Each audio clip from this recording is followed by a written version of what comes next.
A lot of people dream of coming to abroad. And to those who are interested to know, let me share with you guys how our day goes. We've been living in the Netherlands for 16 years now. One of my oldest son, Lance, he lives in his own apartment and still single. He is very independent, very self-sufficient, and I am very proud of him. My youngest son, Alan, is autism at siya ay delayed sa kanyang development. Every day, I will try my best sa aking makakaya na maibigay sa kanya ng pagmamahal, suporta at pag-unawa na kailangan niya.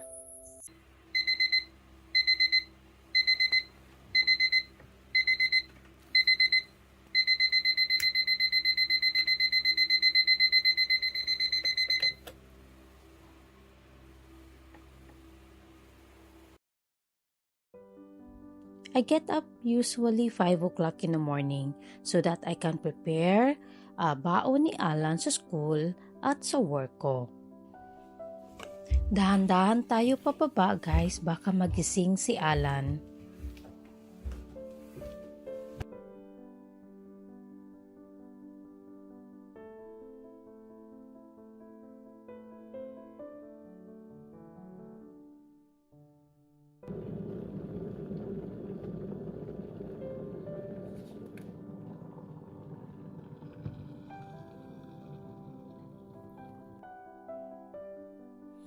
Before I start my day, I write a journal for myself. In my journal, I write down my thoughts, feelings, and experiences. It's a chance to reflect my day and plan for the day. Sa umaga ko talaga ginagawa kasi more difficult to write when I'm tired.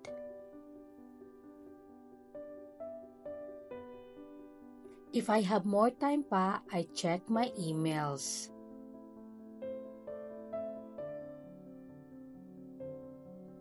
It's 6:30 na, kailangan ko na gisingin si Alan. Sometimes gising na yan, pero check natin.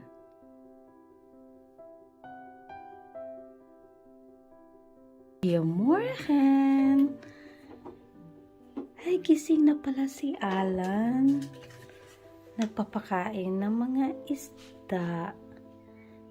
Hey, what say you done to the fishes? Goedemorgen, fishes. Good morning, fishes. Yeah, ito yung mga isda ni Alan.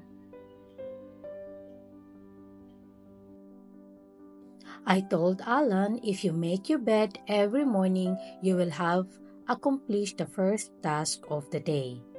It will give you a small sense of pride and it will encourage you to do another task and another and another. Nasanay na si Alan na tea lang ang inumin niya the whole day. Mas mabuti nga na tea. Kasi daw, tea consumption of 2 to 3 cups daily is reduced of heart disease, stroke, and ward of cancer. Siyempre, hindi makalimutan ni Alan na magdilig ng mga plants niya, especially yung mga pitcher plants na paborito niya. Breakfast is a great time, especially if he began at school for most of the day. Alan brings some bread and fruit at school that will fuel him for the day ahead.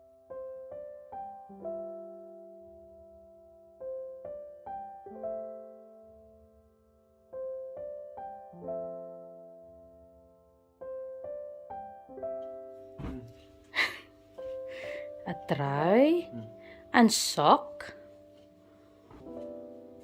and onderbroek, and a broek, and a hemd. Ja. Good so. Alan travel every day with a taxi bus to and from school. Lalo na malayo kami sa school niya. And it is also important kay Alan na ma-improve niya ang social communication sa ibang bata na kasama sa taxi bus.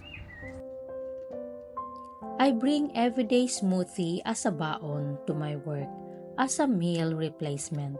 They can help me feel full and satisfied and eliminate food cravings, making it easier to stick to a calorie-controlled diet.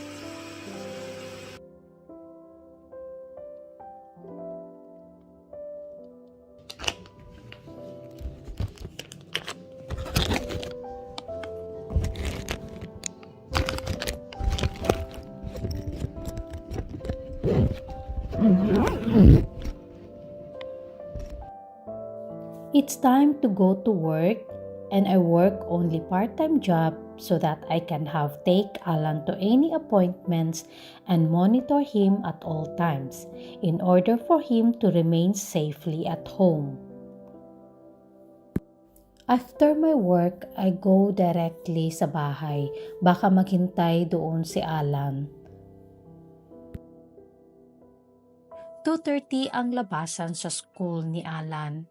And usually, 3 o'clock, nasa bahay na siya. Pag hindi siya pagod galing sa school, maglalaro muna kami ng bingo or mag-drawing. Depende ko anong gusto niyang laruin. Joy en dertig? Ja. Nee, Ik heb het niet.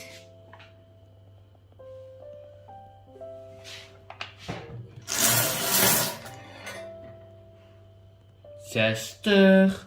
60. Heb ik Nee. ook niet. 29. 29? Ik heb het niet.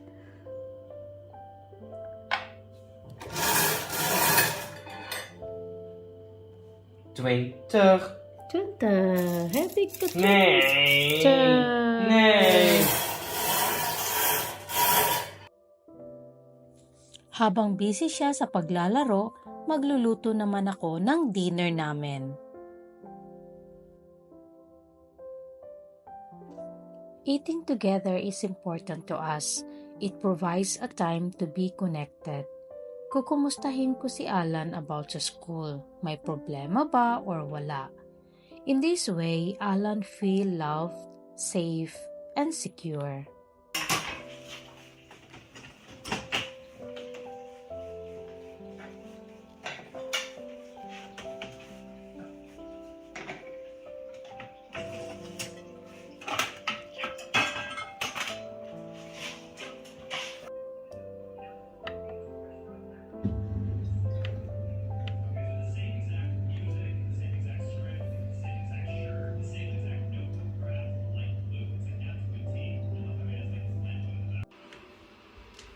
It's time to go upstairs para mag-prepare going to bed.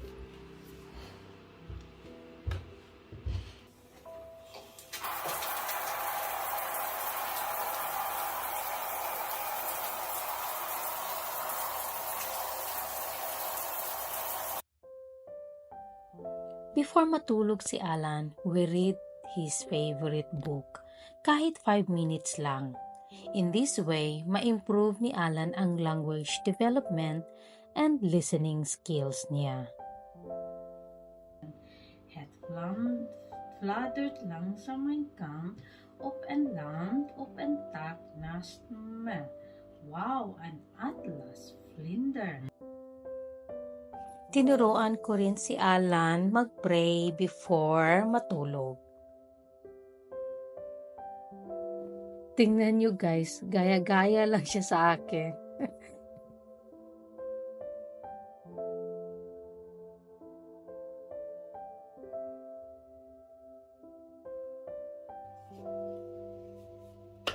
Good night, Alan. See you tomorrow. I read also my favorite book and listening the podcast before matulog is my day complete. At the end of the day, just simply say, thank you. It inspires your tomorrow.